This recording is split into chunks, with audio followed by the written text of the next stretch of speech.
નમસ્કાર હું મિથુન, આપ જોઈ રહ્યા છો સમાચાર સતત અને હવે વાત કરીએ મહત્વના સમાચારોની તો નર્મદા નદીમાં 3 જિંદગી ડૂબી ગઈ છે। પોઈચામાં નર્મદા નદીમાં ડૂબવાથી 3 કિશોરોના મોત થયા છે।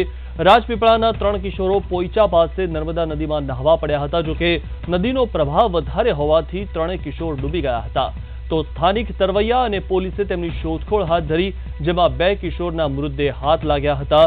તો ડૂબેલા કિશોરોની ઉંમર 10 થી 14 વર્ષ સુધીની હતી। તો 3 કિશોરો ડૂબી ગયા છે, જેમાંથી 2 કિશોરનો મૃતદેહ મળી આવ્યો છે, જ્યારે એક હજુ ગુમ છે। તો 3 કિશોરો નહાવા માટે પડ્યા હતા અને તેઓ 10 થી 14 વર્ષની ઉંમરના હતા। 2ના મૃતદેહ મળી આવ્યા છે।